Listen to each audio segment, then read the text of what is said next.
Let's get away from Camera Raw for a short time, although this still involves Camera Raw. And I want to talk about extreme cases when working on a single image just might not be enough. Here I'm in a church in Iceland. A lot of their churches out in the middle of the countryside are tiny. I mean, look at the number of people you think could be seated in here. Behind me is a door. And in this case, I wanted to show what I could see when I was standing there. And when I was standing there, I could look right out the window that was there and see what's there. But in this particular case, in order to get the interior to be bright, what was out the window was way too bright. And even if I bring down the highlight slider and the white slider and all that, I'm not going to get that information. There's only so much that's in there. So what I did here is I did what's known as bracketing my shots. All that means is varying the exposure. And I captured this image. With this image, it's dark enough that I can see out the windows. Now I'm on a tripod so that I know if I take more than one picture, they can line up. This isn't as useful handheld, although it can be done, not so much in this kind of instance where you're inside of a building, but when you're just outside shooting and it's just bright in general, you can still do HDR handheld.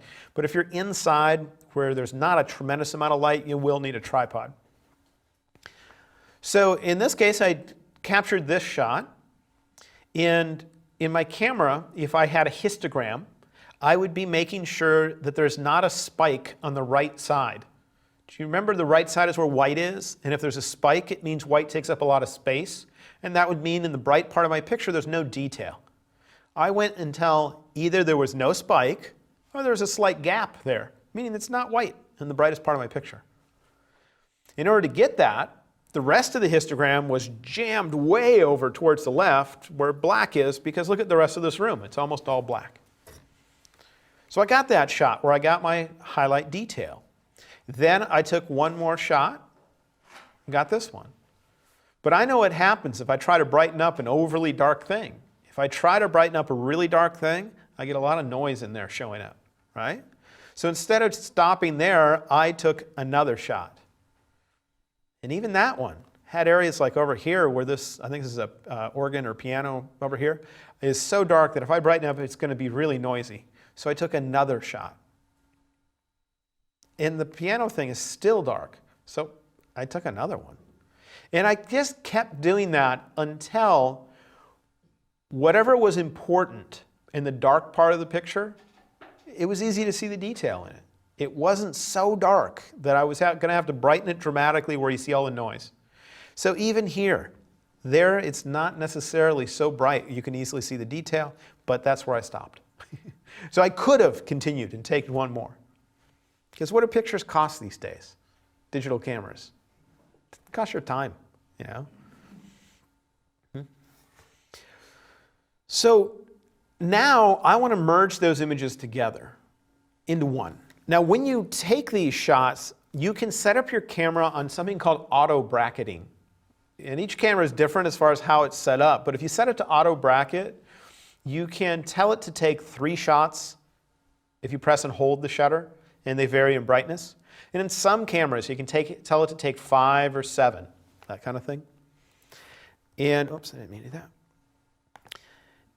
And so that's usually how I set it up, so it can do the bracketing for me, so I don't have to manually change the settings. But if you happen to have a camera that can't manually change the settings, then you'll have to manually change the settings, and you want to only change the shutter speed. So just make the shutter, the exposure longer and longer and longer, so it gets brighter and brighter and brighter for each shot. You don't want to be changing the aperture setting, otherwise the depth of field, how much stuff is crisp in the photo, would change between shots, and it wouldn't look right when you put them together. So I'm just going to show you how to merge these together, so it's a single picture, and adjust it. Then afterwards we'll come back and I'll show you how you could have done a better job of it. Because if I show you the parts of how to do a better job of it first, it's just too much information. You just want to get the essence down first. So what I want to do is select all these images. So here I'm in Bridge. I got the first image selected. I'll hold Shift and I'll get the last one, so it gets everything in between. Then here in Bridge, I'm going to go to the Tools menu. And under the Tools menu is a choice called Photoshop. And that's a little side menu. And there's a choice called Merge to HDR Pro. Now if you happen to use Lightroom, there is a menu called the Photo menu, I believe. and there'll be a submenu called Edit In. That's where I'll find the same choice. So you go to the Photo menu, choose Edit In, and you'll find a choice of merging to HDR. Yeah. So it's a slightly different location, but same functionality. So that's Tools, Photoshop, Merge to HDR Pro. It's HDR Pro because the old version couldn't produce professional results, so they just called it Merge to HDR. So anyway, I'll choose that. Now it's going to take those 5 images that I have, and it's going to merge them together. Now this I'm always amused by. On occasion it'll tell me Photoshop is busy doing something else. And would I like to cue this, get it in line so it'll do this thing next? And I'll say yes. Every time I click this, it does it instantly. So whatever Photoshop is busy with, it's like I caught it by surprise and it went and set down whatever it was doing and got to my task. So now it is combining those images into one Photoshop file. And if you happen to know about layers, you might see the Layers palette update where you see multiple layers in there. But when it's done, it merges those layers into one. It's just like a process going on behind the scenes. So this is what comes up. And there are 2 ways to process this picture once it's done merging them together. The first is to use the sliders that you see here. These are the old sliders, what I would call the non-pro version. If you want an amateur looking end result, do it here. Right? But if you want a professional looking end result, meaning one that looks really good, ignore these sliders, and I'll show you an alternative method. Sometimes when Adobe comes out with new features, they don't put them into the program in an elegant way. They just kind of graft them on to the program in however they can think of. And then we have to figure out what the heck did they do to get to this particular feature, and we just have to deal with it. And then usually years later, they make it much more elegant. And this is one of those areas where they grafted on new functionality in a non-elegant way, and I hope to heck they change it so that it makes it much more elegant later. So here's what we need to do to get good looking end results. On the upper right, there's a pop-up menu called Mode, and your choices are 32, 16, or 8 bits. Now, for anybody that's not a technical person, that sounds like something you don't want to mess with. You're like, but that's exactly what we need to change. We need to change this to 32-bit. What 32-bit means in this case is merge these pictures together, but don't process them. Don't optimize the picture. Just do the merging, and don't offer me sliders to fix the picture with. So when I choose 32-bit, the sliders on the right go away, and the picture looks bad because it hasn't been processed yet. Whereas when you choose one of the other 2 settings, you're saying, let's process the image right here, and it offers you the sliders that you could use to optimize the picture. But these sliders don't give you good looking results. So you want to set it up here to 32-bit, which simply means don't process it here, we're going to use something else. Okay? Then there's a checkbox we need to make sure is on. It says Complete Toning in Adobe Camera Raw. Complete Toning in Adobe Camera Raw. What that means is we're going to be able to optimize this image literally using Camera Raw, which means all those sliders we're used to using, the exposure, shadows, highlights, clarity, all that stuff, that's what we're going to use. And that's great because they're things we're used to and they're things that produce great results. But we need that checkbox on. And then there's a button in the lower right. It just says Tone in ACR. Just so you know, ACR stands for Adobe Camera Raw. It's hard to see because it's partially cut off on my screen, but it's a button in the lower right. It's called Tone in ACR. So what did I do? Well, I selected these images in Bridge. Remember, I went to the menu in Bridge, and somewhere in that menu was a choice called Merge to HDR Pro. That's what brought this up. In here, I changed this menu to 32-bit to say don't process it here. And I turned on a little checkbox that said we're going to process it using Camera Raw. And then at the bottom, there's a button. It's blue. It says Tone in ACR. Click it. And now it's finishing the creation of a little file, and it's sending that file over to Camera Raw. And in a moment, we'll get Camera Raw, and we'll be able to process it. It still won't look good because the Camera Raw sliders will be all zeroed out. but now we have the potential of moving them. And unlike with a normal image, where you know how when I move the highlight slider, there's only so far I can move it. There's a pretty definite limit. Here there's still a limit, but it's dramatically higher than usual because we combined, what was it, 5 or 6 pictures, 5 pictures together. The brightness range of all of those images is contained in this file. And so when we move it, we can get a lot more out of it. So what I usually do, just to start with, because it usually starts looking terrible, is as a default, I take my highlights and bring them all the way down. That means take all the bright stuff and darken it up. And if you look here at what's bright, you see it's way too bright, isn't it? And then I take the shadows and I bring it all the way up. That's just a starting point, so that it doesn't look like you got a lot of blown out white and plugged up black. That's how I start. Then I'll adjust exposure. Now I got my overall brightness here.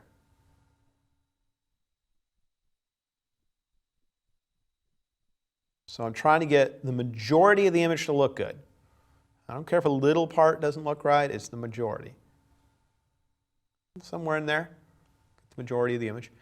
Then I process it like a normal picture, meaning any slider you'd usually think about on a normal picture, I'll try to think about it here.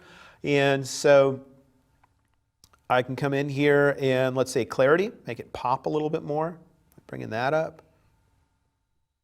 See what happens if I make it more colorful with vibrance. And I could adjust my white balance, just move it around, see what I like. I like a little bit warm in there. We do have, if these walls are white, we could use the white balance eyedropper. Remember that thing up there? As long as you have something that shouldn't have any color in it. So I could come up here and try to click with that to see if it helps. I'd usually try clicking on a few different areas though, because the color varies in your image. And when I'm done, I can hit the OK button. And then it applies it for me. But if you take this image and compare it, remember what you can see out those windows. And if you look here at the, it's either an organ or a piano, you can see an all right amount of detail. Let's compare that to any of the originals.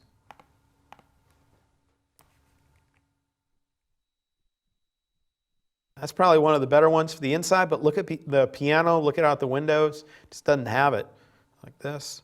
And what's nice is by going through this process, as long as the brightest shot, if you look at what's in the brightest shot, the only areas where we can possibly get noise is where this shot is still too dark. That's the only part where we never captured something where we pulled it far enough out of the dark range to get it out of the noisy range. Had I taken one more shot or 2 more shots where this looked nicely bright, where you can easily see the wood grain and everything in it, then we'd have no noise whatsoever in the image. Well, I shouldn't say whatsoever. Your camera has noise everywhere, but it's the dark parts where it has the most. But we could have completely noise-free in those areas, practically noise-free, I should say, if we had even gone brighter. So let's then look at that process again, just do another picture. And we might add a few things to it, but here is a sequence of images. Actually, let's start with a bright one. So here we got a bright one, and in order to get what is down inside this kind of canyon area, because this is usually in the shade where the water is running, this is how bright I had to get the image to be. So I can easily see what's in here. Sky is blown out for the most part, not much of any detail there. So I got that shot, but I also took a darker one. But the sky still looks like we don't have enough detail, so I took a darker one. And about there, the sky was looking okay. I might have been able to go even darker if I wanted to get even more in there. But the camera I was shooting at the time, when I turn on auto bracketing, it always takes 3 shots. Later cameras, when they came out years after this one, it could take 5 shots or 7 shots. But if you're shooting handheld or something else, you could only take 3. And so you get the best 3 you could. So 1, 2, 3 shots. Let's combine them together. So we'll look at improving our results in 2 stages. The first will be in the merging process, and the second will be pre-merging, meaning before we even think about combining them together. So here I'm going to select these images, and here's how we merge them. Tools, Photoshop, Merge to HDR Pro.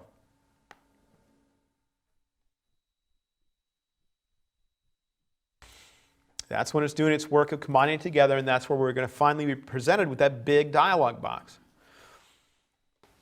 But now here's the problem. You remember between those three shots that the shots are not identical when it comes to content because the water's moving. The water doesn't look the same in each shot.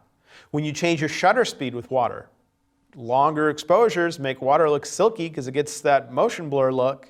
Short exposures make freeze the water and make it look sharp, and the water's just in different positions in those three shots. So if it just tries to merge them without doing any extra work, it's not going to look good because it's going to have what you might call ghosting, which is where you can see the content of the, let's say there was like a person walking through the scene. And in the first shot, they're on the left side of the frame. The second shot, they're in the middle of the frame. And on the last shot, they're on the right of the frame. Well, if you merge those three together without trying to compensate for it, you're going to see three versions of the person, and none of those three versions are going to be fully there because it's going to be a blend of three images. And so you could say the person looks like a ghost. They're partially showing up. So there's a checkbox up here called Remove Ghosts. Yeah.